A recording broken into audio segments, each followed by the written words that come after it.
Bonsoir, on va parler de la délinquance ce soir, de cette violence qui augmente jusqu'à tuer des policiers sur le périphérique, de ces cambriolages qui se multiplient et de cette crise qui semble pousser au crime. On va le faire ici, au ministère de l'Intérieur, avec Manuel Valls, le ministre qui nous attend dans un instant, et on va le faire alors que le malaise, semble-t-il, grandit au sein de la police, entre les policiers eux-mêmes. Et ce sera donc le thème de ce 215e numéro un peu spécial de Complément d'enquête.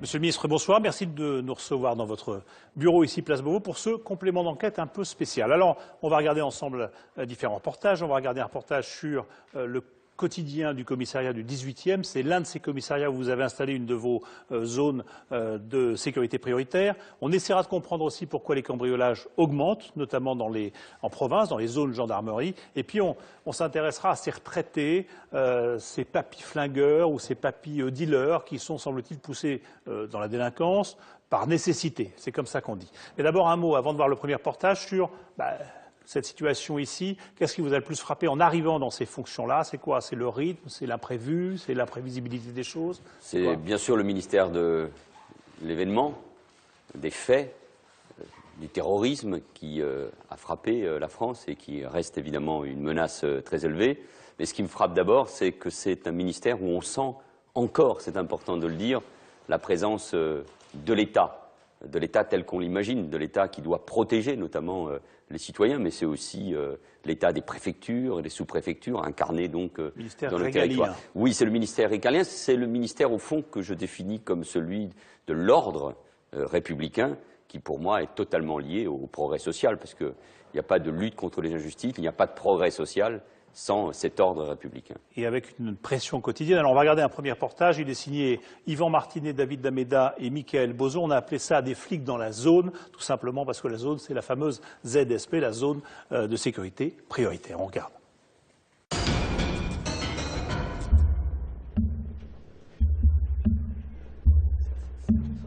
C'est une drôle de mission. Faire la chasse à la misère. Sophie est policière à Paris, capitaine dans le 18e arrondissement. Et ce matin, elle s'invite chez les pauvres. Depuis plusieurs mois sur ces trottoirs, un marché clandestin s'est improvisé. Avec leurs poussettes, ces deux femmes sont des vendeuses. Là, c'est du lait. Là, il y a quoi? Lait pour les enfants, c'est pour les enfants. Non, je te le laisse. Vous voyez, c'est ça. Voilà. Ça, c'est des choses qu'ils vont chercher, pour pas les nommer, il faut pas les nommer au resto du cœur. Et voilà, après, c'est ce qui est vendu ici. Alignés par dizaines, des hommes, des femmes, immobiles. Devant eux, un sac posé au sol. À l'intérieur, comme ici, des yaourts et des flancs au caramel. Combien de diamants, 50 centimes. 50 centimes, 5 fois moins cher que dans le commerce. Du very hard discount. Chaque fois qu'elles arpentent ces trottoirs, Sophie et sa collègue Catherine supportent assez mal de voir ce grand déballage, au mépris parfois des règles sanitaires les plus élémentaires. Là, vous avez des petits pots pour enfants, des soupes. Ils les ouvrent une première fois, ils en donnent la moitié à leur enfant et ils remettent dedans une mixture à peu près similaire. Ils remélangent avec de la farine ou de l'eau ou autre. Allez, on y va. Les vendeuses ne sont pas poursuivies, mais la marchandise, elle, est aussitôt confisquée. Des saisies comme celle-ci, ces policiers en réalisent 1000 par mois. Bienvenue dans le 18e arrondissement de Paris. Durant une semaine, jour et nuit, nous nous sommes intéressés au travail ordinaire d'un commissariat de quartier populaire. Mais si, tu vas y aller. Tu vas y aller, là. Loin des séries policières, des patrouilles rythmées par les querelles de voisinage, plutôt que les courses-poursuites. Pourquoi vous l'avez fait monter dans votre voiture, monsieur? Pour vous faire manger le zizi un petit peu, quelque chose comme ça? Dans un pays en crise, comment les policiers font-ils face? Protéger et servir, ces agents trouvent-ils encore du sens à leur mission? Nous serons dans la vie de Marie, simple flic, dans le quotidien de Sophie, Christophe ou Cédric, policiers dans cette zone sensible. Commissariat du 18e, bienvenue au poste. Mercredi après-midi, sur les trottoirs de l'hôpital Lariboisière. À perte de vue, des chiffonniers cette fois. Chaussures, vêtements, ils vendent de tout à des prix dérisoires. Ça 4 euros, monsieur. 4 euros. Un peu d'argent à gagner ou toute la marchandise à perdre si Sophie le décide, au hasard des candidats. C'est fini, madame. Allez. C'est fini.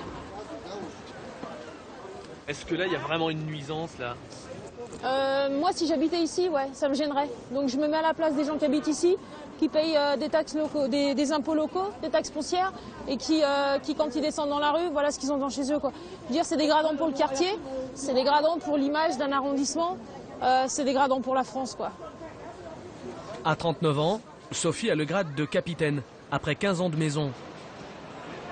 Les raids contre les vendeurs à la sauvette, ce n'est pas ce qu'elle préfère. Mais ce poste est tournant et chaque jour, 5 policiers doivent s'acquitter de cette tâche.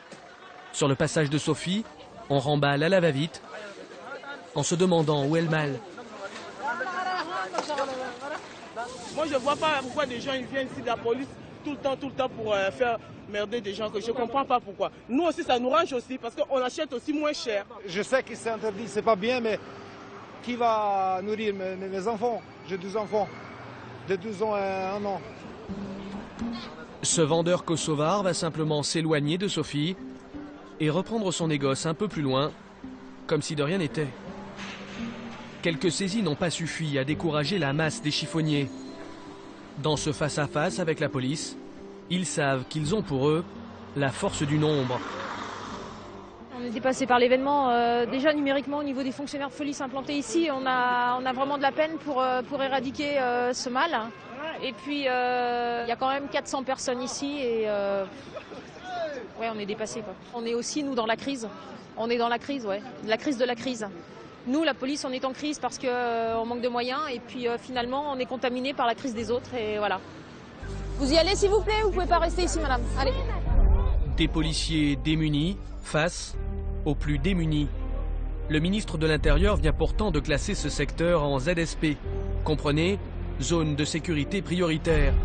Une nouvelle mesure qui concerne une 60aine de quartiers en France. Plus de policiers y sont affectés, CRS, BAC, en attendant les nouvelles recrues, de jeunes gardiens de la paix. Des agents comme Marie, 26 ans. Voilà 5 ans qu'elle travaille au commissariat du 18e. C'est dans le métro! Cet après-midi, avec 2 collègues, elle assure la permanence police-secours. Il y a un collègue en service qui a interpellé un voleur au métro Max Dormois.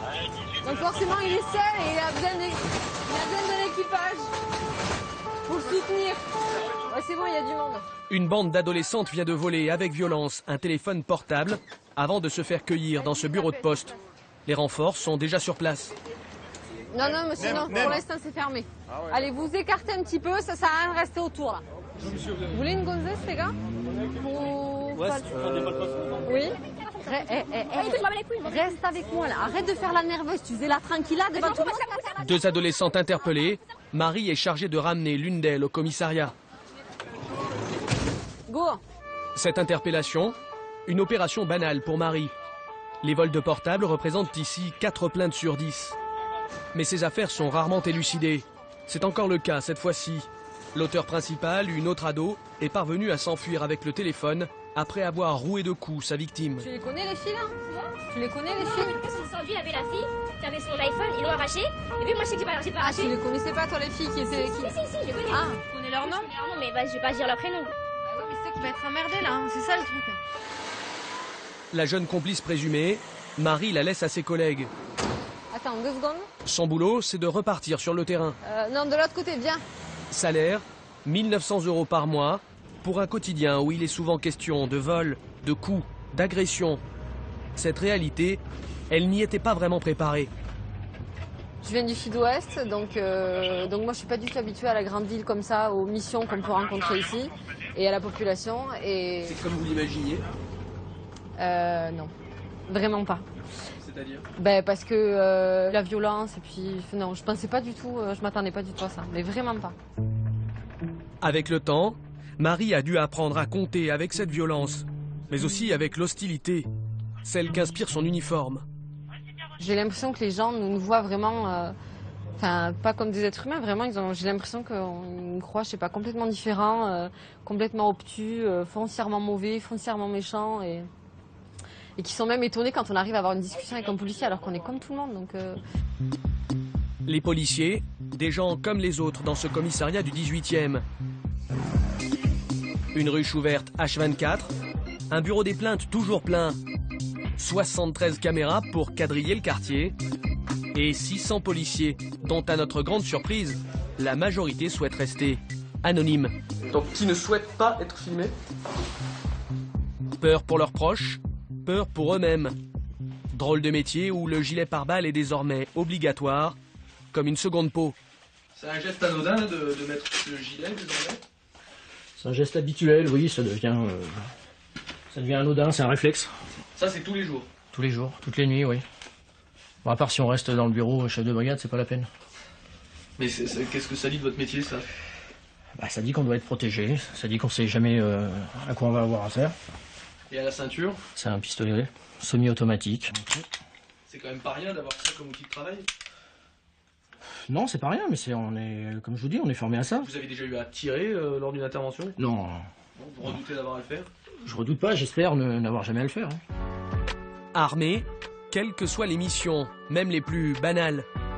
Retour en patrouille avec Christophe, 43 ans, brigadier chef. 18 ans qu'il arpente le 18e, d'appel radio en appel pipeau. Exemple, avec cette intervention pour un colis suspect. Ouais, bah, j'imagine. On va voir. Les gens voient bien que c'est des poubelles et ils disent que c'est des colis suspects. Alors oui, on est en Vigipirate, je veux bien, mais je veux dire, on est quand même pas... À Paris, on n'est quand même pas à Kaboul. Hein. Je veux dire, il va pas y avoir un colis piégé dans une canette de coca, quoi. Faut pas non plus psychoter, quoi. Voilà, donc nous quittons les lieux. Une affaire résolue? Ouais, une affaire résolue. Ouais. Là, c'est rondement résolu.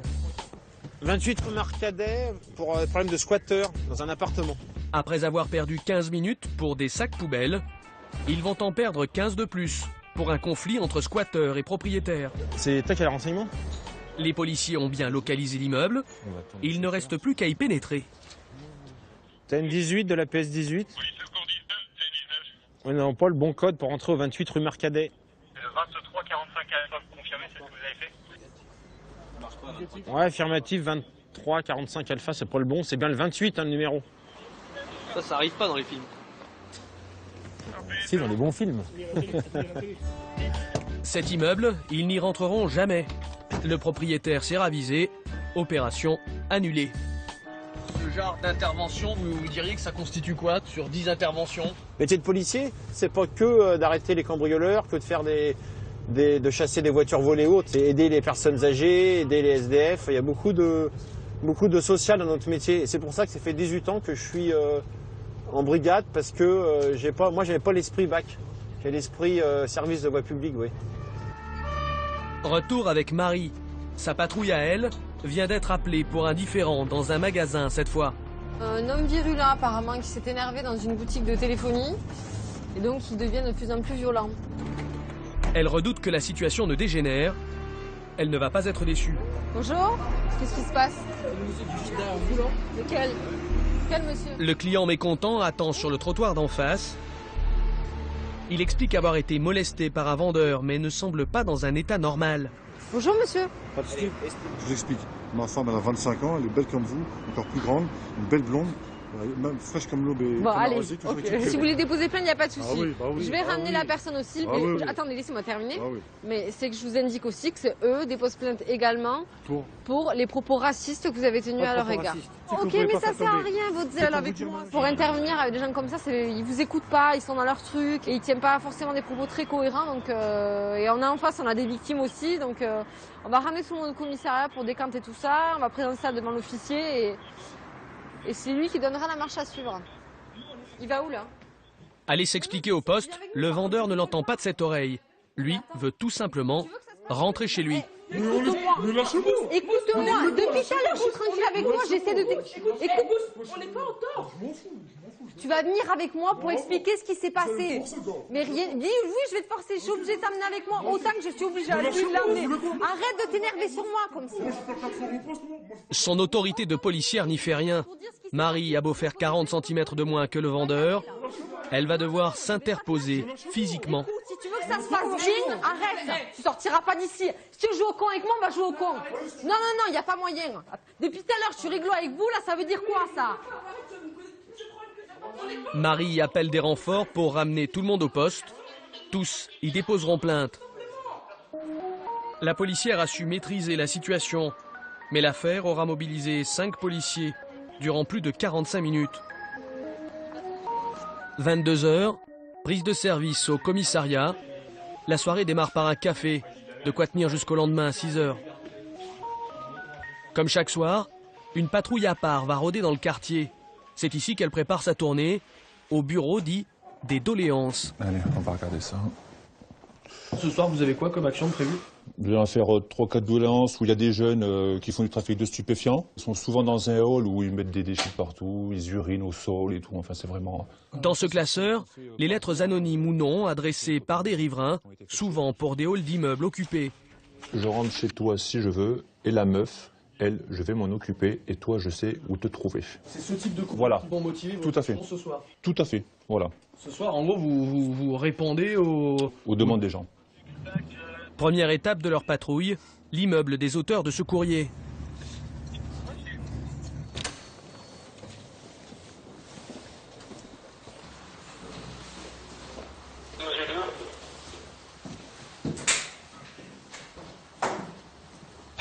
Ils ont entendu des voix, ils sont partis voir celle des gens.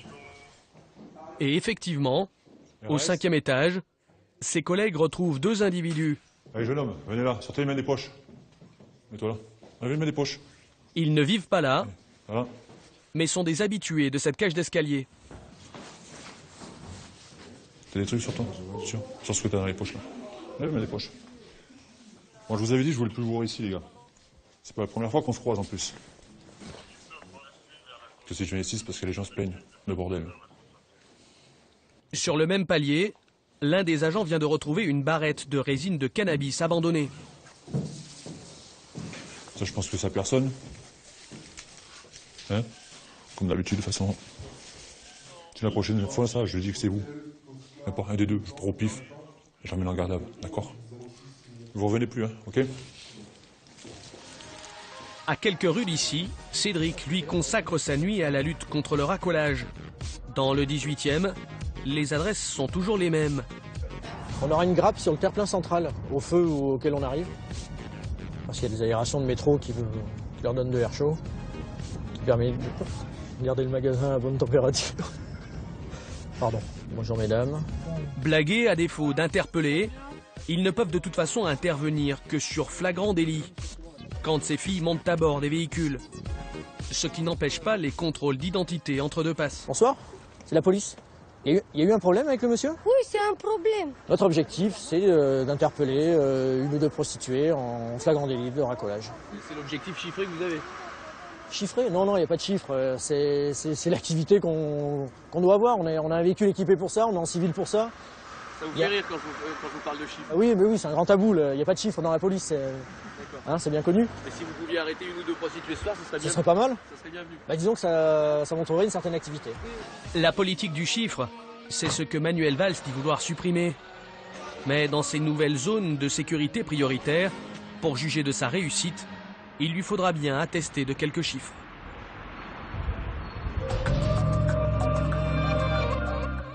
Voilà pour ce reportage d'Yvan Martinet et de David Dameda. Et on est donc bien sûr toujours ici avec vous, Manuel Valls. Les chiffres, la politique du chiffre, c'est terminé, c'est oublié, c'est fini, c'était Sarkozy? On en parle plus? Bien sûr, mais il faut des résultats. Mais la politique du chiffre, c'est-à-dire faire en sorte que les policiers, mais aussi les préfets, soient, parce qu'on a décidé, obligés de ramener des prostituées, d'arrêter des fumeurs de cannabis. Le bâtonnage, comme on appelait ça. Voilà, des sans-papiers pour faire monter les statistiques de la délinquance. Non, ça c'est fini, parce que cela a fait exercé une pression sur les policiers qui a d'une certaine manière perverti et leur métier et leur mission. On va revenir sur les chiffres et notamment sur les cambriolages après. Le deuxième reportage, un mot, plus qu'un mot d'ailleurs, sur ce malaise qu'on sent poindre, et on l'a bien vu il y a 2 jours quand il y a eu des manifestations de policiers un peu partout. Là, on est dans une ZSP et on a une policière qui dit nous, la police, on est en crise, on est dépassé, on manque de moyens, on est contaminé par la crise des autres. Qu'est-ce que vous lui dites? C'est une phrase très juste, parce qu'au fond, les policiers sont ceux qui sont au cœur de la crise. Et aussi sont face au visage le plus sombre de la société, de l'humanité et des hommes et des femmes. Ils arrêtent des délinquants, ils font face à cette violence qui ne résulte pas seulement de la crise économique et sociale. Ça serait trop facile, il ne faut pas chercher les excuses, mais en même temps, on l'a vu dans ce reportage, c'est aussi une réalité. Et moi, je rends hommage à ces femmes, à ces hommes, souvent très jeunes, expérimentés, qui font un boulot tout à fait extraordinaire. Leur morale, comment vous l'évaluez? Parce qu'on a vu il y a 2 jours ces obsèques, ces 2 policiers tués sur le périphérique, on a vu l'émotion, on a vu des manifestations un peu partout, et on sent bien qu'il y a effectivement un malaise. À quoi vous l'attribuez? Eux, ils parlent des moyens, de l'image, de la hiérarchie qui les écoute pas forcément, du respect. C'est quand même étonnant. Il y a un peu de tout cela. Il y a le fait qu'on a supprimé beaucoup de postes au cours de ces dernières années. Ça n'explique pas tout, mais plus de 10 000 postes de policiers et de gendarmes ont été supprimés. 3 000 étaient prévus encore en 2013. J'ai décidé d'arrêter cette hémorragie. En plus, nous allons créer 500 postes supplémentaires de policiers et de gendarmes par an. De vrais policiers, ce n'est pas des adjoints de sécurité? Il peut y avoir des adjoints de sécurité, mais qui ensuite passent les concours et qui rentrent dans la police. Mais en tout cas, dans les zones de sécurité prioritaires, il y a et il y aura de vrais policiers et de vrais gendarmes, les plus expérimentés, pour s'attaquer à cette délinquance qui gangrène nos quartiers. Mais il y a sans doute un problème aussi de relation avec la population. Et les policiers... On voit dans le sujet, la plupart des policiers, maintenant, quand on tourne dans les commissariats, demandent d'être floutés. Parce qu'ils ont peur de l'image qu'ils peuvent avoir, du fait que leurs voisins puissent savoir qu'ils sont policiers, etc. Il y a une façon de vivre ce métier-là qui n'est plus le même qu'avant. Et au fond, à travers ce reportage, c'est l'occasion pour moi de dire à ceux qui nous regardent, à ceux qui nous écoutent, qu'ils doivent respecter les policiers, qu'ils doivent savoir que les policiers comme les gendarmes font un travail extrêmement difficile, utile. On a eu trop tendance à railler le travail des policiers, à considérer que, au fond, c'était eux qui étaient responsables de la dégradation de la relation avec la population. Moi, je souhaite une police respectée par les citoyens et respectueuse aussi des citoyens. Et c'est pour cela que nous sommes en train de conclure un code de déontologie commun à la police et aux gendarmes. Mais c'est aussi pour cela que j'ai refusé le récépissé, pour les contrôles d'identité, parce que je ne souhaitais pas qu'on puisse remettre en cause les contrôles d'identité et qu'on donne le sentiment de stigmatiser, c'est un mot qu'ils utilisent souvent, et de mettre la les police sous policiers et les surveillance. gendarmes. Non, évidemment, la police doit respecter les règles de la République, la loi. C'est l'une des raisons pour lesquelles j'ai dissous la BAC Nord de Marseille, parce qu'il y avait à l'évidence des policiers qui ne respectaient pas. J'allais vous en parler, parce que l'image, c'est ça, c'est des policiers qui se font tuer sur le périphérique, de la BAC, c'est des policiers de la BAC aussi qui basculent peut-être côté ripou, mais que vous réintégrez dans la police. Mais c'est normal, parce qu'on respecte une décision de justice. La justice n'a pas décidé qu'ils n'avaient pas le droit de travailler.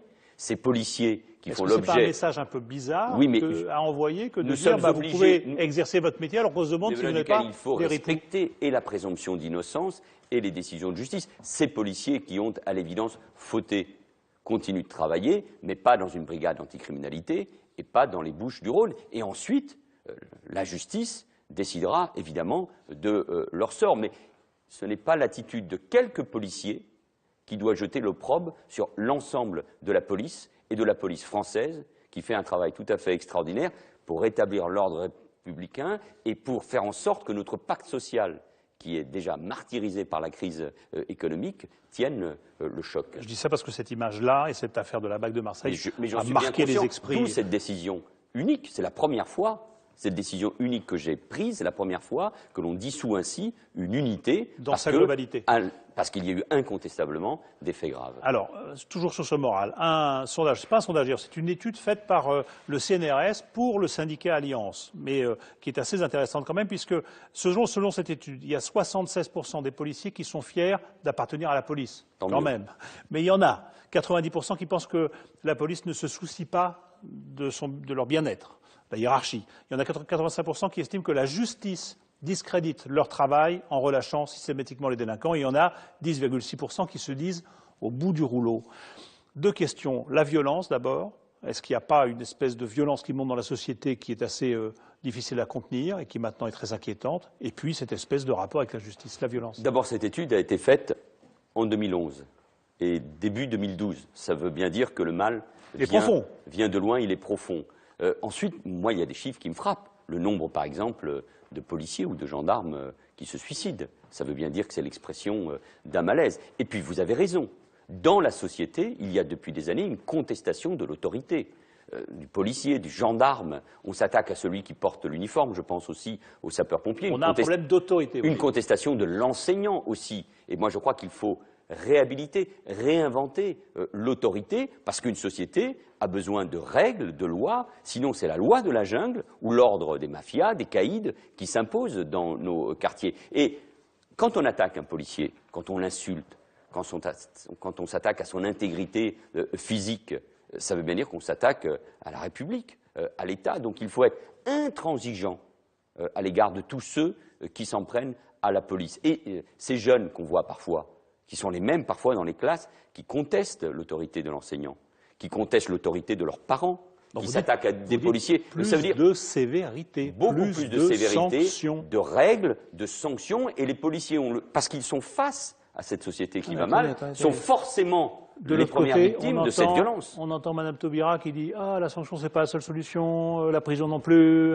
Non, on a l'impression que la culture de l'excuse a remplacé la notion de punition. Je cite là quelqu'un qui fait un livre qui est un peu contesté, qui est Laurent Oberton, qui s'appelle « La France orange mécanique ». Est-ce que c'est ça? Est-ce que besoin de la gauche renoue avec cet angélisme-là?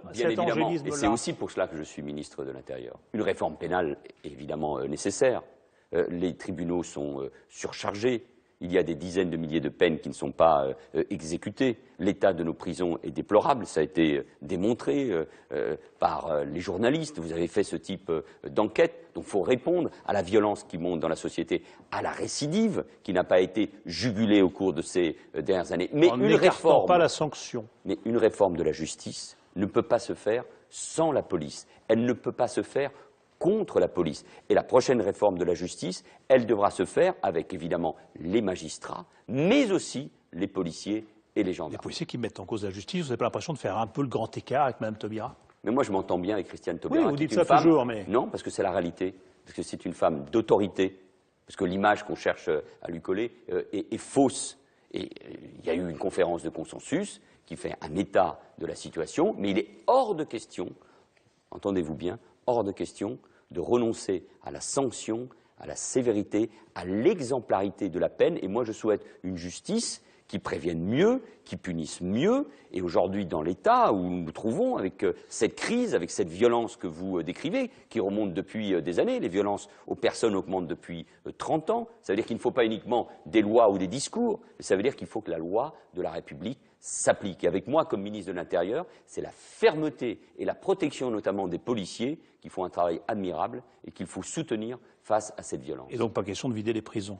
Bien sûr. Alors, on va justement enchaîner avec un reportage sur les cambriolages. Et là, on s'est beaucoup étonné de voir ce que donnaient les chiffres. On les recitera tout à l'heure sur ces cambriolages qui augmentaient déjà avant. On y était allé dans Lot-et-Garonne il y a un an. On avait constaté qu'effectivement, ça n'allait pas fort, notamment dans le centre-ville où les commerçants se faisaient beaucoup cambrioler. Zoé de Bussière, Thomas Auro, Antoine Husser et Vincent Buchy sont retournés dans cette localité du Lot-et-Garonne. Et vous allez voir, ça ne s'est pas amélioré.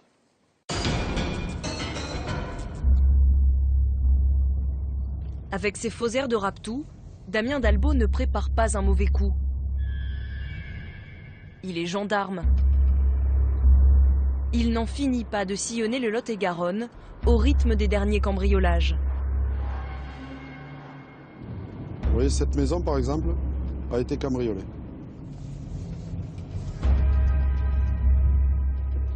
Là, je vais vous montrer un peu plus haut, il y en a eu 2 ou 3 en suivant. Là. Alors, ici, là, à droite, cette maison. Il y en avait une autre ici, vous allez voir un peu plus loin.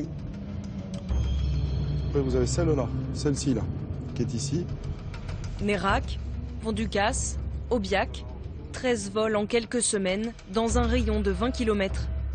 Il y a quelques années, le rythme des cambriolages s'est soudainement accéléré. À mon sens, il y en avait moins. Maintenant, bon, on dirait qu'il n'y a plus de limite. Lors d'une perquisition, nous avons trouvé un brouilleur GSM. Ça sert à quoi ça? Cela permet de brouiller les alarmes qui sont reliées à une télésurveillance.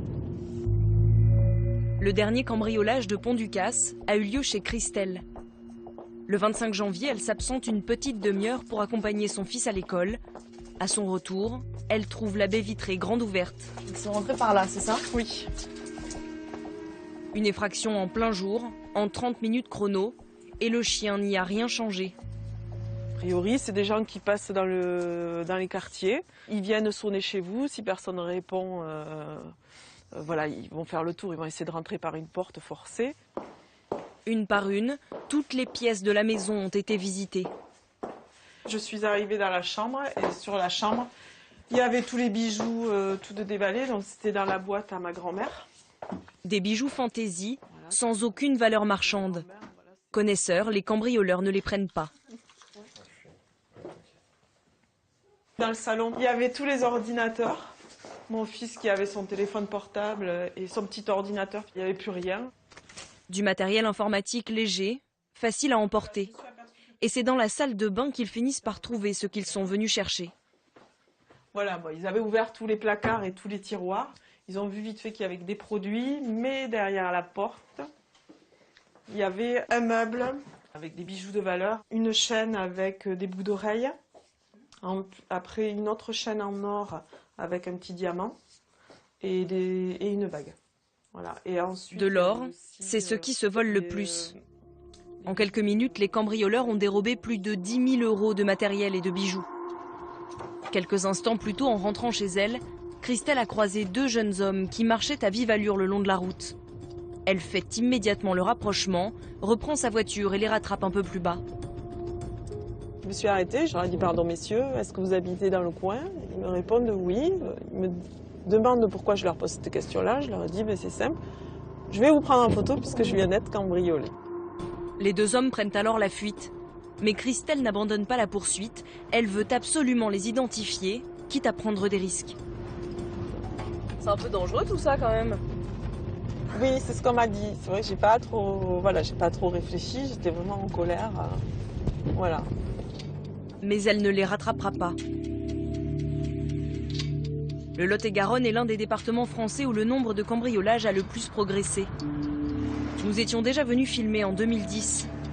À l'époque, les cambrioleurs ciblaient avant tout les commerces en centre-ville. En quelques semaines, une demi-douzaine de magasins avaient été visités. D'abord le bureau de tabac, 5 000 € dérobés. Puis le salon de coiffure pour du matériel professionnel. Le coffre-fort de cette pizzeria ensuite. Et enfin, chez cette opticienne, les voleurs ne laissent pas une paire de lunettes en rayon. Vous êtes arrivé le matin, il n'y avait plus rien? Il n'y avait plus rien. Il n'y avait plus rien. Le présentoir était vide. C'est votre outil de travail, c'est 35 ans de vie. Et puis on se demande comment on va rebondir. Une vitre brisée, 120 000 € de marchandises dérobées et un goût de déjà-vu. La propriétaire avait déjà été victime d'un vol quelques années plus tôt. La méthode des cambrioleurs l'avait alors choquée. Alors lors du premier cambriolage, en fait, ils ont cassé un mur et ils sont arrivés dans les toilettes du magasin. Et ils ont fait ce trou-là. Voilà, il y avait un trou. À la demande de son assurance, la commerçante s'équipe. Son magasin devient un bunker. Alarmes, fumigènes, système de vidéosurveillance, des moyens de protection dont se sont dotés la plupart des commerçants de Marmande. Les malfaiteurs changent alors de cible et le nombre de vols ne baisse pas, au contraire. En 2011, on compte 30% de cambriolages en plus dans le département. Mais cette fois-ci, ce sont les maisons isolées qui sont visées.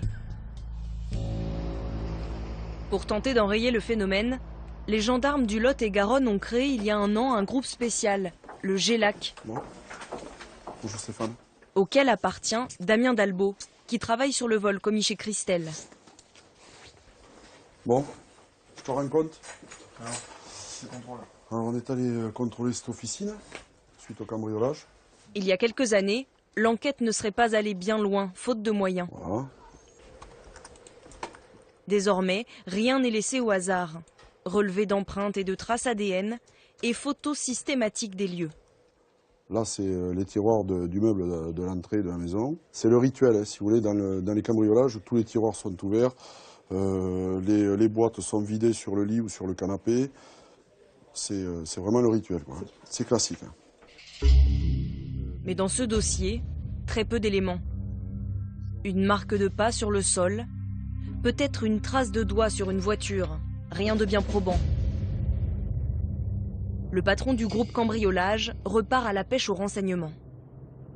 À quelques centaines de mètres de chez Christelle, une habitante aurait vu quelque chose d'important. Bonjour madame, la gendarmerie. Vous avez dit que vous aviez des choses intéressantes à... Intéressantes, non. Vous avez vu 2 jeunes? Oui, c'est-à-dire que le jour où il m'en a parlé, ouais. J'ai vu 2 jeunes gens là descendre, l'un en blouson bleu, ouais. L'autre avec un blouson blanc, ouais. Cheveux coupés très courts. D'accord. C'est tout, c'est vraiment... J'ai pensé à ça tout de suite quand... Au niveau des âges, est-ce que vous seriez en mesure de donner à peu près un créneau à vrai dire, je les ai vus de profil. De profil, ouais. Oui. Oui, entre 20 et 30 ans 30, peut-être. Ouais, voilà. Plus jeune, plus vieux? Ça, je peux pas être catégorique. Non, vraiment. Vous les avez déjà vus dans le coin? Et non, justement, j'ai... C'est ce qui vous a... Et oui, ça m'a alerté. Je me suis dit, tiens, c'est la première fois que je vois ces jeunes gens. Dans quelques jours, cette voisine devra se rendre à la gendarmerie pour identifier des photos d'éventuels suspects. Ce jour-là, pour un simple cambriolage, ils ont interrogé plus d'une dizaine de voisins. Depuis la création du groupe, les gendarmes ont interpellé 55 personnes, toutes présentées à la justice. Et leur plus grand succès, ils les ont obtenus grâce à leurs collègues de la police scientifique. Bonjour Stéphane. Bon, donc ces objets qu'on a découverts dans le canal. Ce matin, l'adjudant Audino doit relever des empreintes sur ces objets, retrouvés au fond du canal du Midi, dans le coffre d'une voiture volée. Là, voilà, on distingue des traces partielles. Dans le passé, il intervenait principalement sur des scènes de crime ou des braquages avec violence. À la révélation, on verra si ça ressort plus, mais... Aujourd'hui, on le sollicite également sur les petits cambriolages des particuliers. Ici, là. Il y en a une ici, il y a un petit morceau là. Toute personne qui commet un cambriolage laisse toujours une trace de son passage. Donc voilà, tous ces objets ont été manipulés. Il y a moyen de réaliser des prélèvements pour rechercher l'ADN. Ça, c'est faisable. Ils sont surpris, les victimes de cambriolage, quand vous leur dites on a retrouvé des empreintes, on a retrouvé qui c'est? Oui, ils sont surpris. Surpris de nous voir déballer notre arsenal. Pour eux, ça requiert normalement une autre compétence et un autre cambriolage. Mais ils sont surpris, mais oui, agréablement surpris. Des moyens d'investigation dignes de la crime pour faire tomber des voleurs de plus en plus professionnels. Car derrière ces nombreux cambriolages, les gendarmes ont découvert des bandes organisées qui sévissent à une échelle quasi industrielle. Il y a un an, un réseau tentaculaire est tombé. Ce matin-là, le GIGN arrête 32 personnes soupçonnées d'avoir commis des centaines de vols dans le sud-ouest de la France. Dans cet appartement près de Pamiers, l'un des chefs du réseau, un certain Zourab. Sur son épaule, un signe distinctif, une croix orthodoxe. Les membres de cette structure hiérarchisée portent un nom, les Vorivzakonie, ou voleurs dans la loi. Une mafia venue du Caucase qui s'enracine en France depuis quelques années. À Toulouse, c'est le major Spadi qui a dirigé les investigations. 1 an de travail, 13 enquêteurs à temps plein, pour venir à bout d'une structure au mécanisme parfaitement huilé. Donc on a plusieurs équipes de casseurs qui travaillent pour un même chef. Et en fin de semaine, ce petit chef avait un contact avec un chef receleur qui, lui, pareil, avait sa structure à lui, avec un informaticien qui récupérait, par exemple, les ordinateurs pour les reformater avec un Windows russe, par exemple, qui avait son propre mécanicien et qui avait son exportateur. Du Caucase au contrefort de l'Ariège, une route qu'empruntaient chaque semaine de nouvelles recrues. L'implantation des Géorgiens se situe sur l'Ariège, dans ce secteur-là. Le chef du réseau était ici. L'exportateur était ici. Vous pouvez faire combien de cambriolages en une journée? À la journée, plusieurs dizaines, on va dire. Tous les jours. Et malheureusement, il se trouve bien chez nous, quoi. On va dire malheureusement. C'est pas prêt de s'arrêter en fait. J'ai pas l'impression, non. Je suis pas au chômage encore, hein. Malheureusement. En démantelant le réseau, les gendarmes ont également mis la main sur une partie du butin, précieusement gardée dans les sous-sols de la gendarmerie. Vous sécurisez autant parce que ça représente beaucoup d'argent? Oui. Il y en a pour combien là-dedans? Je dirais on a plus d'1 million d'euros. 1 million d'euros qui correspond en fait aux objets volés lors des 10 jours précédant les interpellations. Là encore, des ordinateurs, quelques vêtements de marque, mais surtout des bijoux. En fait, chaque dossier comprend des bijoux. Donc on a ici que de l'or. Donc des montres, des colliers, des bagues, etc. Des chaînes. Par semaine, vous estimez que vous arrivez à revendre combien de kilos d'or? De 1 à 3 kilos, je pense. Environ de 1 à 3 kilos d'or. C'est revendu entre 22 et 25 000 euros le kilo. La hausse récente des cambriolages en France serait liée en grande partie à l'arrivée de ces mafias du Caucase. Le major Spady est fier d'avoir arrêté 32 voleurs, mais il sait bien qu'un autre réseau a peut-être déjà pris le relais.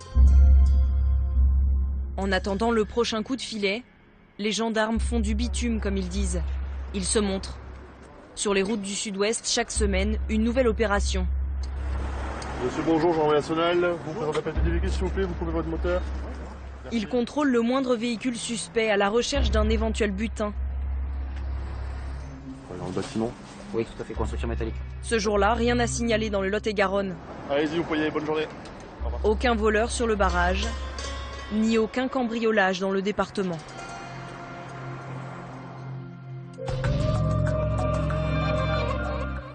Et voilà pour ce reportage de Zoé de Bussière et de Antoine Husser. Et nous sommes bien sûr toujours ici au ministère de l'Intérieur avec vous, Manuel Valls. Je vais reciter, si vous voulez bien, 2-3 chiffres sur les cambriolages, même si on sait toutes les polémiques qui entourent à chaque fois la publication des chiffres. Chiffres de l'Observatoire national de la délinquance entre 2011 et 2012. Il faut savoir, il y a un chiffre qui frappe, c'est qu'il y a un cambriolage toutes les 90 secondes en France, que ces cambriolages augmentent. C'était plus 4,7% en zone police, comme on dit, et plus 14,7% en zone gendarmerie. Et en ce qui concerne maintenant les chiffres de la préfecture de police, citée par le Figaro l'autre jour, et là de mois à mois, entre janvier 2012 et janvier 2013, en comparant ces 2 mois, eh bien les chiffres sont terribles. À Paris, les cambriolages augmentent de 58,9% et de 41,7% en banlieue. Alors vous allez me dire, les chiffres ont changé, le thermomètre, on va le changer, etc. Mais quand même, ça explose les cambriolages? Ça fait 4 ans que les cambriolages explosent un peu partout. Ne prenez pas toujours les chiffres du journal Le Figaro, puisque les chiffres l'année dernière ont été arrêtés. L'Observatoire national. Ont été arrêtés, non, les chiffres du Figaro ont été arrêtés le 26 janvier. Mais moi, je ne veux pas polémiquer avec les chiffres. Il y a un observatoire indépendant et il faut regarder la réalité en face. La violence, elle est là. Et les cambriolages explosent depuis 4 ans, notamment en zone gendarmerie, c'est-à-dire dans les territoires ruraux et périurbains. Parce que là aussi, la société a changé. Vous avez eu, au fond, une évolution de la délinquance qui était souvent en centre-ville, qui est allée en banlieue, et de la banlieue vers la campagne. C'est la société où sont aussi ces fameux voleurs de la loi des bandes qui viendraient de l'ex-URSS? C'est à la fois la société, et parce que ces bandes s'attaquent là où il y a plus de facilité, souvent en ville. On protège davantage les maisons, les appartements. Il y a aussi des cambriolages en ville, je ne le nie pas, bien évidemment. Mais, vous savez, dans des départements, je pense à ce que me disait un gendarme dans le département de la Creuse, les habitants avaient l'habitude de partir le matin en laissant la clé sur la porte. Fini ça. Tout ça est en train de changer. Et il y a des bandes, parce que là aussi, il faut dire les choses clairement, des bandes qui viennent de Tchétchénie, de Géorgie, de l'ex-URSS. Oui, ils viennnent maintenant parce que nos frontières sont plus perméables. Parce que nos frontières sont plus perméables, parce qu'on a laissé passer aussi ces réseaux. Donc il faut s'y attaquer à la fois en France et par une coopération européenne et internationale sur laquelle je m'engage très bien. Et il y a des gens comme Bruno Béchiza, qui est le secrétaire national de l'UMP chargé de la sécurité, élu de Seine-Saint-Denis, qui dit ça, c'est cambriolage, et notamment en ville, c'est aussi une délinquance qui vient de ces bandes, enfin pas ces bandes, ces camps de Rome, qui sont, dit-il, les camps de la honte, qui sont de plus en plus présents autour de nos villes. Alors il y a une délinquance qui est effectivement à ces campements. Et là aussi, c'est une réalité. Et la coopération que nous avons avec la police roumaine sur Paris nous permet d'arrêter, d'attaquer ces bandes, l'exploitation là aussi de la misère, la mendicité des enfants, la prostitution. Donc il ne faut pas être naïf. Et c'est aussi pour cela qu'il faut démanteler. On les laisse rester là et on les renvoie plus? Je reste très ferme sur l'idée qu'il faut démanteler ces campements et que les Roms doivent être renvoyés, doivent revenir en Roumanie. Vous dites la société change, elle évolue, elle se durcit, elle se crispe avec la crise? Oui. Elle est plus dure. La société française est plus dure de ce que l'on croit parfois. D'abord parce qu'il y a cette contestation de l'autorité que nous évoquions il y a un instant. Mais il y a aussi le trafic de drogue, les millions d'euros qu'il charrie, le trafic de cannabis qui a pris en otage au fond des quartiers, des familles, une partie de notre jeunesse. Et il faut s'attaquer là aussi à ce trafic de drogue. Pas en disant qu'il faut dépénaliser le cannabis. Le président de la République, le Premier ministre, comme moi-même, y sommes totalement opposés. Mais il faut s'attaquer à ce trafic de drogue qui non seulement détruit une partie de notre jeunesse, mais qui aussi organise une économie souterraine et un autre ordre qui est celui de la République. C'est là où la gauche a changé. Et je l'incarne au fond, ce changement, c'est qu'elle regarde la réalité en face et qu'elle s'attaque avec la volonté à la fois de la répression, de la punition, qui sont plus que jamais indispensables dans une société, parce que c'est la condition du progrès social. Plus question d'angélisme, mais plus question de parler d'un sentiment d'insécurité. S'il y a de l'insécurité, il y a une réalité, traiter. Il faut sortir du débat d'une droite qui serait autoritaire et d'une gauche qui serait angélique, on n'en est plus là. Troisième sujet, on va parler justement de ces papy dealers ou flingueurs. Alors bon, ça fait un peu sourire et on a, je dirais pas une tendresse, mais une sorte d'amusement à les regarder quelquefois ces gens-là qui font quand même du deal ou du vol. Ils ont fait de la prison pour ça, on les avait vus il y a un an, on est retourné les voir, ils reconnaissent pour la plupart que ce qu'ils font est grave aussi. La crise sociale ne peut rien excuser. Il manquerait plus, ça serait une insulte faite aux chômeurs, à ceux qui vivent dans la précarité, de considérer qu'ils pourraient être demain des futurs délinquants. La priorité de ce gouvernement, c'est la lutte contre le chômage et la précarité. La pauvreté n'est pas une excuse. La pauvreté n'est pas une excuse et la dignité de ceux qui sont dans cette situation est le meilleur exemple face à ce type de comportement heureusement minoritaire. Merci Emmanuel Valls. Le reportage est signé Nathalie Sapena, Yvan Martinet, Jean-François Monnier et Vincent Gobert.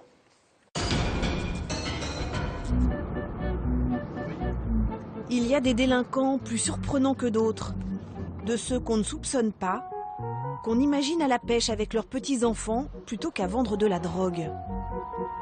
C'est le cas de Michel Baume, tranquille retraité dans sa cité de Compiègne. Quand il nous avait reçus il y a un an, la justice venait de le condamner à 18 mois de prison ferme. Il attendait l'exécution de sa peine. Son délit, avoir revendu des plaquettes de résine de cannabis dans sa cuisine. Oui, le plus qu'il y avait, c'était à peu près 100 grammes. C'était coupé ici, là, tout le pareil, là. C'est 10 ou 20 ou 15 ou 30 euros, c'était coupé à peu près. Vous voyez, c'est vraiment combien qu'on payait faire un 25, pour les payer le fournisseur, pour les gagner un peu d'argent dessus, on essayait. Payer le fournisseur et se faire une marge, pour Michel Baume, un petit business comme un autre. C'est grand, c'est grand, c'est grand, c'est grand. Moins épais, donc moins épais que ça. Ça faisait quoi, ça? 100 grammes, à peu près. 100 grammes? Vous n'avez jamais vu 100 grammes de shit, ça pouvait... Non, mais vous, oui. Moi, oui, je sais pas. Vous imaginiez quoi en vous lançant là-dedans? D'essayer de me dépanner un peu, de gagner un peu d'argent pour me dépanner. Vous vous rendez compte que vous êtes devenu trafiquant de drogue? Ah bah oui, c'est ça. Michel Baume paraissait alors serein, presque insensible à la prison qui l'attendait. Sa femme, elle, s'angoissait, spectatrice impuissante des errements de son mari.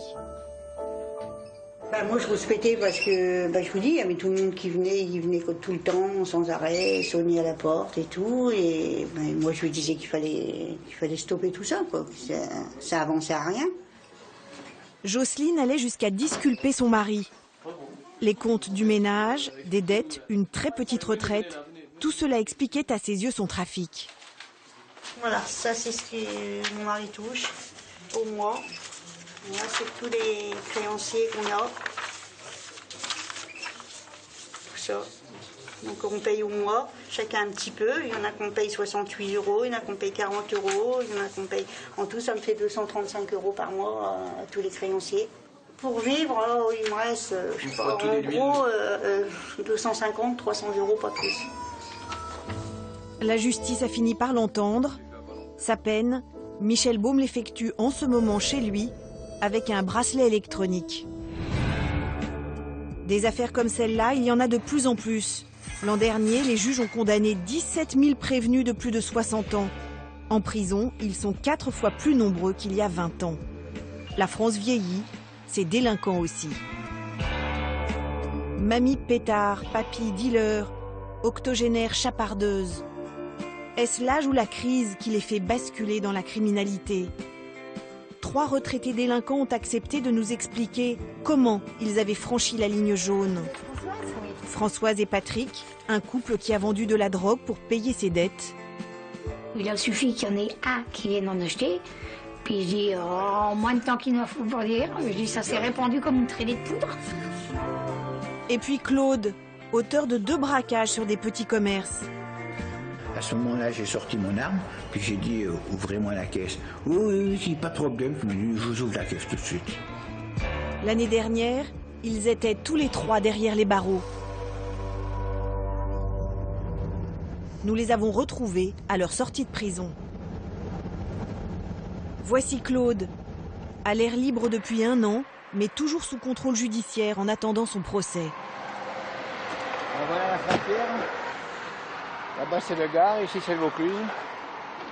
Ici c'est la liberté, là-bas c'est la prison. S'il franchit le Rhône, il risque le retour en détention. Car la justice lui interdit de se rendre dans le Gard, là où il habite avec sa femme.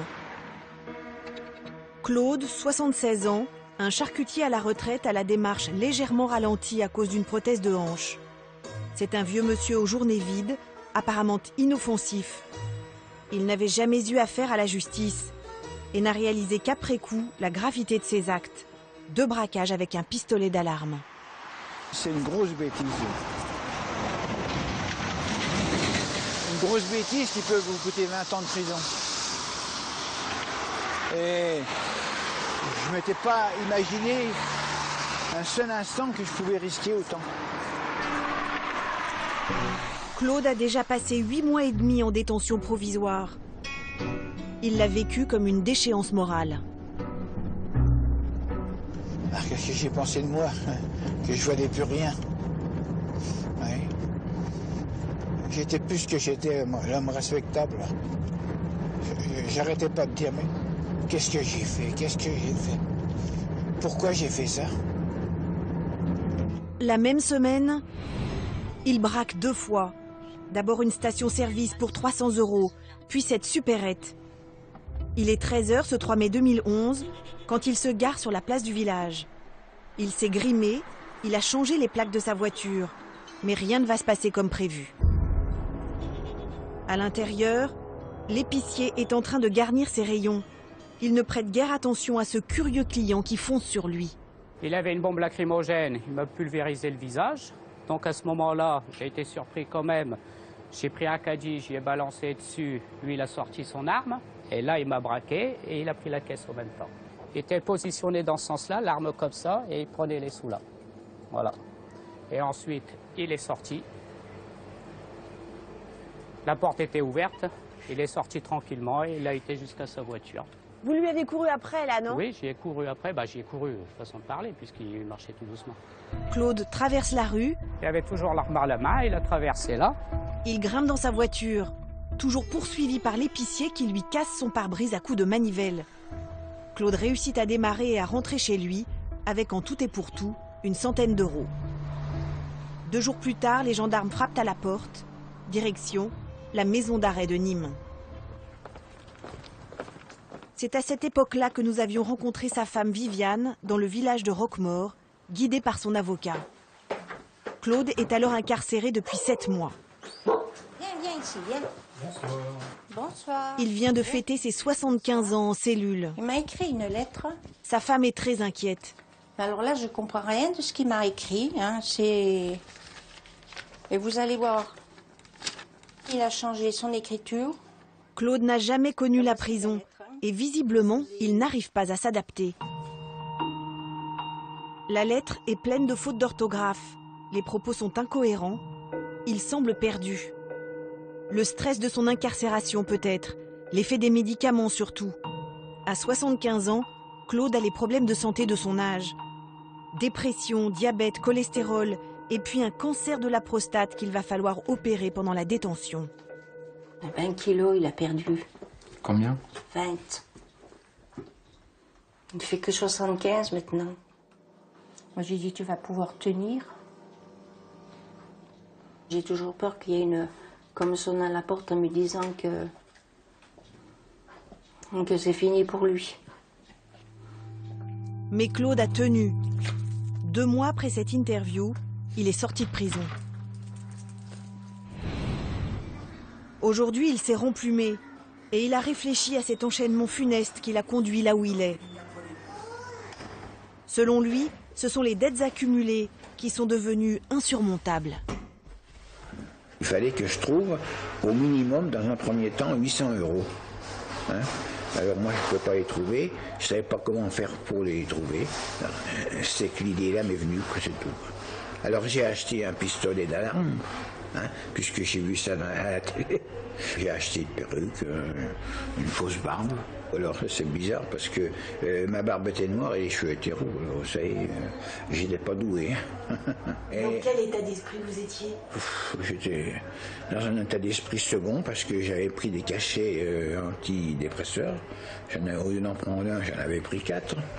Alors évidemment, c'était pour me donner du courage. Hein? Est-ce que vous trouvez que ce que vous avez fait n'est pas si grave? Ben si, je trouve que c'est grave. Ah si, j'ai regretté d'ailleurs, beaucoup.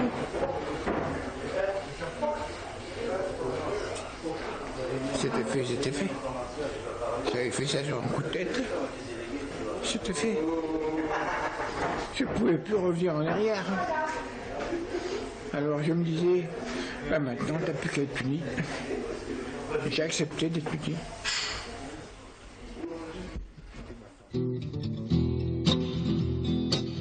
Même avenir maussade, mêmes angoisses financières, même dérive dans la délinquance à l'âge de la retraite. À Bohain en Vermandois, petite ville du département de l'Aisne, plombée par le chômage, nous avions rencontré l'année dernière Kevin. Il nous avait raconté l'histoire de ses parents, plutôt singulière. Son père et sa mère étaient tous les deux derrière les barreaux pour trafic de drogue. Mon cher fils, je suis bien rentré en prison avec un peu de tristesse, mais ça va quand même. Pendant qu'ils étaient en prison, Kevin nous avait ouvert leur maison, là où le couple avait établi son petit négoce. Dans le salon, il y avait encore tout l'attirail des papy dealers. Donc ici d'ailleurs on a encore une pesette qui se servait. Ça c'est quoi ça? C'est une petite pesette électronique donc qui servait pour peser la quantité d'héroïne. Il l'achetait à 12 € le gramme, qui lui ici après ça se revend à une trentaine d'euros le gramme. La culbute était trop belle, le spectre des dettes s'éloignait. Sur le compte bancaire des époux, l'argent rentrait enfin. C'est l'argent de la drogue. Ouais, l'argent de la drogue. Ensemble dans la délinquance et la prison.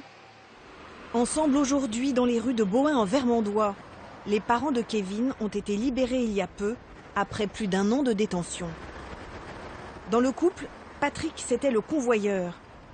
1 ou 2 fois par semaine, il allait acheter la drogue en Belgique, à 200 km de là. Un papy dealer de 62 ans insoupçonnable dans son taco hors d'âge. Alors la voiture, elle est là. Avec ça et vos cheveux gris, Ouais, voilà. personne ne se doutait que... Je doutais que j'aurais été pris à la frontière, quoi.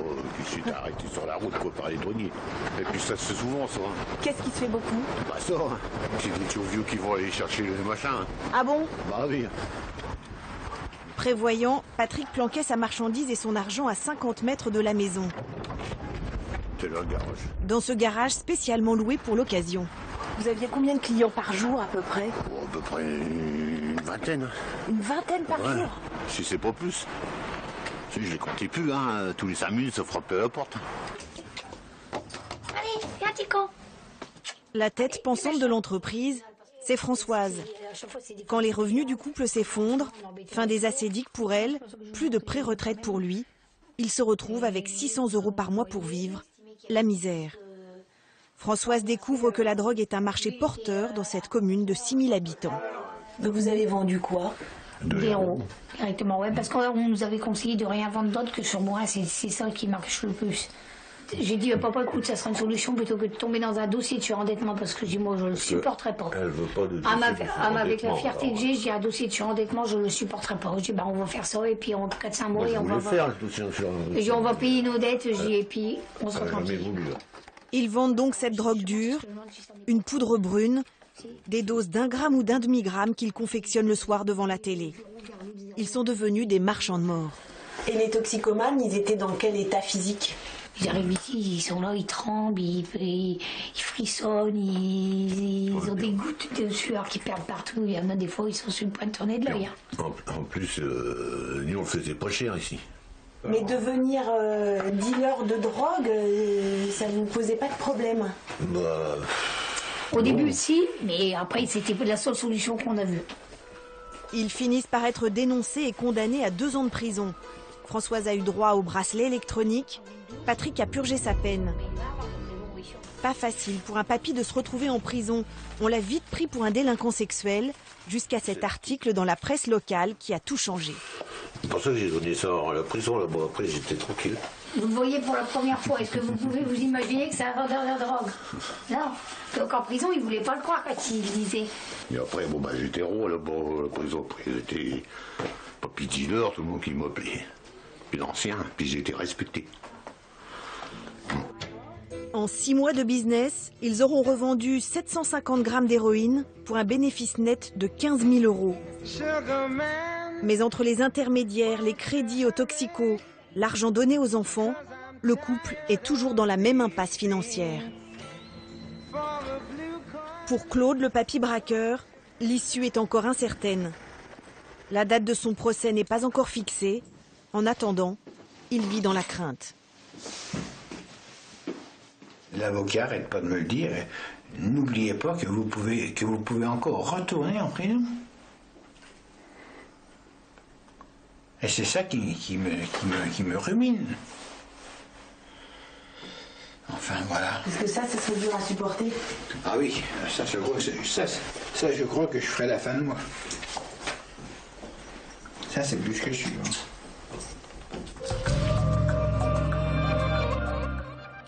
Et voilà pour ce reportage de Nathalie Sapena et de Jean-François Monnier sur ces papy dealers, papy flingueurs. Et on est ici avec vous, Patrice Laster. On est dans ce bar de l'hôtel Regina, un hôtel qu'on remercie parce qu'il nous accueille souvent. Et souvent, le hasard fait bien les choses pour parler avec des truands ou anciens truands, avec des avocats ou des policiers. Vous êtes policier, enfin vous êtes un ancien policier, puisque vous avez été, vous êtes entré dans la police en 1974, vous êtes sorti en 2007, vous avez fait 10 ans au 36 quai des Orfèvres, et puis des années dans la banlieue sud, du côté de l'Essonne et de Draveil.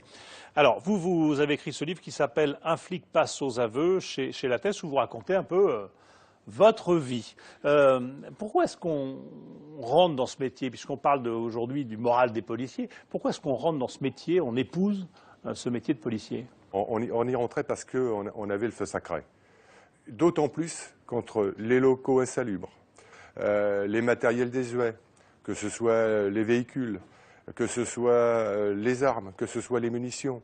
Il fallait avoir envie. D'ailleurs, même les Américains disaient souvent « Vous êtes les meilleurs flics du monde parce qu'avec rien, vous arrivez quand même à faire des enquêtes et à les sortir. » Bon, et ça a été une surprise, l'une de vos premières surprises en arrivant. C'était ce matériel qui n'était pas à la hauteur de vos attentes, si je puis dire. Et vous dites, bon, on avait aussi peut-être une autre image parce qu'on était au secours du citoyen. Et on a un peu l'impression, c'est ce qu'on disait aussi au début de l'émission et qu'on voyait dans un reportage dans le 18e arrondissement, que peut-être le regard que les citoyens ont sur leur police a changé aujourd'hui. Le regard a changé, oui, parce qu'effectivement, ça n'est plus la même police. Vous savez, avec la crise qu'il y a actuellement, y compris en fonction du chômage, beaucoup de jeunes qui rentrent chez nous sont des jeunes fonctionnaires de police.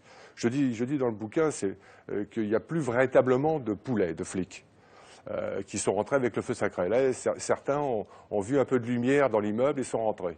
C'est surtout la sécurité de l'emploi qui fait que.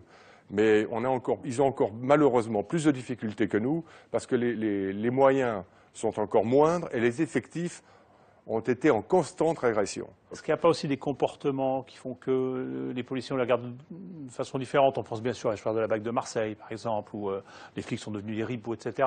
Est-ce qu'il n'y a pas eu comme ça des dérives qui sont accumulées, qui font qu'on se demande un petit peu à qui on a affaire en face de soi quand on a affaire à un policier, quelquefois. Oui. Il y a forcément des dérives comme dans toute autre profession, c'est beaucoup plus grave chez nous, parce que effectivement, quand vous trouvez des policiers ripoux, alors qu'on est là pour défendre la loi, c'est quand même grave. Mais quand vous avez des policiers ripoux chez vous, il faut les éliminer. C'est très clair. Mais j'ai quand même beaucoup de doutes sur le fait que la hiérarchie n'en était pas au courant. Parce que quand vous avez un policier ripoux, je peux comprendre, mais quand vous avez 12 ou 15... une BAC, ça devient compliqué. Que le directeur de sécurité publique ne soit pas au courant... À votre avis? Je pense qu'il y a un problème. Qu'est-ce qui fait qu'il y a justement quelquefois des policiers qui dérapent, et comment est-ce que vous, comme policier, dans toutes vos activités, pendant toutes ces années, vous avez évité de déraper? Quel garde-fou vous avez eu quand vous êtes au contact des truands, des bardes, des putes, etc. Ben, vous savez, il n'y a plus qu'à aller au fond de ce qu'on a voulu faire au départ. Hein, moi, ça m'a coûté un divorce, mais je ne le regrette pas. On ne peut pas faire d'omelette sans casser les œufs. On faisait 65-70 heures par semaine. C'est vrai que c'était un métier difficile, ça l'est encore, mais ce qu'il fallait, c'était interpeller des délinquants dangereux à l'époque. Maintenant, les délinquants sont encore plus dangereux parce que c'est une violence urbaine qui se fait.